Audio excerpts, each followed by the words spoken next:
Assalamualaikum warahmatullahi wabarakatuh. Halo teman-teman, perkenalkan saya Elsha Eka Lestari dengan NIM 251186206082 dari kelas 2A. Di sini saya ingin menyelesaikan tugas UTS saya dengan mata kuliah belajar dan pembelajaran dengan dosen pengampu Bapak Dr. Abduluddin SPDI MPDI. Pada kesempatan ini saya akan menjelaskan tentang 1. Pengertian dan ciri-ciri belajar dan pembelajaran. 2. Tujuan dan prinsip belajar serta pembelajaran. 3. Teori behavioristik dan konstitutivistik beserta perbedaan, implementasi, dan referensi. 1. Pengertian dan ciri-ciri belajar dan pembelajaran. Pengertian belajar. Belajar adalah suatu proses yang dilakukan seseorang untuk memperoleh perubahan perilaku secara keseluruhan, baik dalam bentuk pengetahuan, sikap, maupun keterampilan. Perubahan ini terjadi karena adanya pengalaman, latihan, dan interaksi dengan lingkungan sekitar. Dengan kata lain, seseorang dikatakan belajar jika setelah melakukan suatu proses, ia menjadi lebih tahu, lebih terampil, dan memiliki sikap yang lebih baik dibandingkan sebelumnya. Pengertian pembelajaran. Pembelajaran adalah suatu proses interaksi antara guru, peserta didik, dan sumber belajar dalam suatu lingkungan belajar yang bertujuan untuk mencapai tujuan pembelajaran. Pembelajaran tidak hanya sekedar menyampaikan materi, tapi juga melibatkan proses bimbingan, mengarahkan, dan memfasilitasi siswa agar lebih aktif dalam belajar. Ciri-ciri belajar. Adapun ciri-ciri belajar antara lain: 1. Terjadi perubahan perilaku, baik pengetahuan, sikap, maupun keterampilan. 2. Bersifat relatif permanen, artinya perubahan tidak hanya sementara. 3. Terjadi karena pengalaman dan latihan, bukan karena kebetulan. 4. Dilakukan secara sadar dan memiliki tujuan. 5. Mencakup berbagai aspek yaitu kognitif dan afektif. Ciri-ciri pembelajaran. Ciri-ciri pembelajaran yaitu memiliki tujuan yang jelas. 2. Melibatkan interaksi antara siswa dan guru. 3.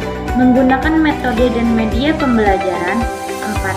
Siswa berperan aktif dalam proses belajar. 5. Terdapat evaluasi untuk mengukur hasil belajar. 2. Tujuan dan prinsip belajar dan pembelajaran. Tujuan belajar. Tujuan belajar adalah 1. Menambah pengetahuan siswa. 2. Mengembangkan keterampilan. 3. Membentuk sikap dan karakteristik yang baik. 4. Meningkatkan kemampuan berpikir kritis dan kreatif. Tujuan pembelajaran. Tujuan pembelajarannya itu 1. Membantu siswa memahami materi pembelajaran. 2. Mencapai kompetensi yang telah ditentukan dalam kurikulum. 3. Mengembangkan potensi peserta didik secara maksimal. 4. Membentuk peserta didik yang mandiri dan bertanggung jawab. Prinsip belajar.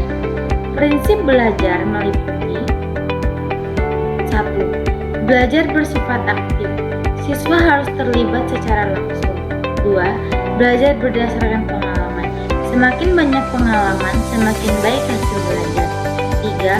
Memerlukan motivasi, baik dari dalam maupun dari luar. 4. Melakukan secara bertahap dan berkelanjutan. 5. Dipengaruhi oleh lingkungan, baik keluarga, sekolah, maupun masyarakat. Prinsip pembelajaran.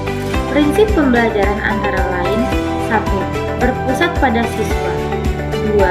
Interaktif, terjadi komunikasi antara dua arah. 3. Menyenangkan, agar siswa tidak bosan.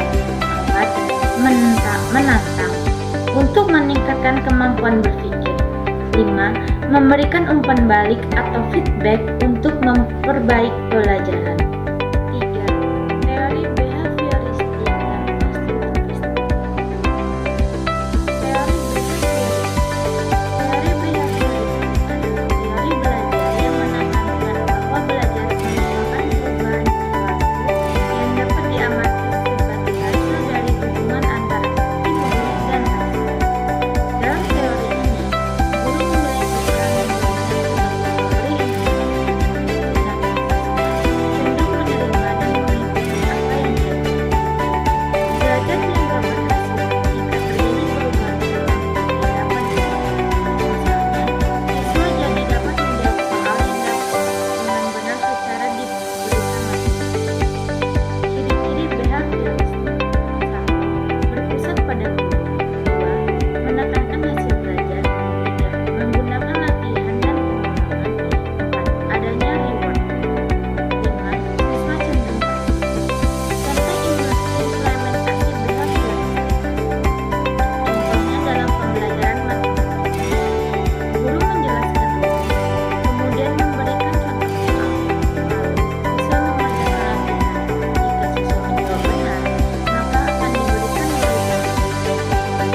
Ciri-ciri konstitutifistik.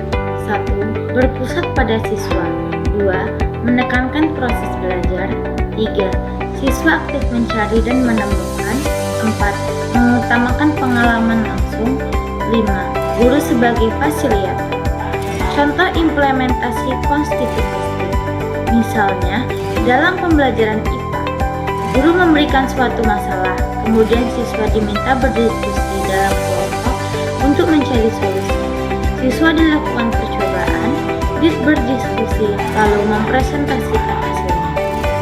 Perbedaan behavioristik dan konstitutifistik.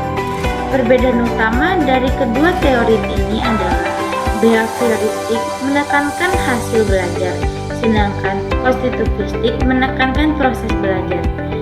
Behavioristik berpusat pada guru, sedangkan konstitutifistik berpusat pada siswa. Behavioristik membuat siswa cenderung pasif, sedangkan konstitutifistik membuat siswa lebih aktif. Referensi. Beberapa tokoh dan sumber teori ini antara lain behavioristik, tokohnya yaitu Thorndike, Skinner. Teori konstitutifistik yaitu tokohnya Pickneck dan Pesquet. Bukunya Belajar dan Pembelajaran serta Teori Pendidikan dari para ahli. Demikian penjelasan saya mengenai pengertian, ciri-ciri, tujuan, prinsip belajar dan pembelajaran, serta teori behavioristik dan konstitutifistik.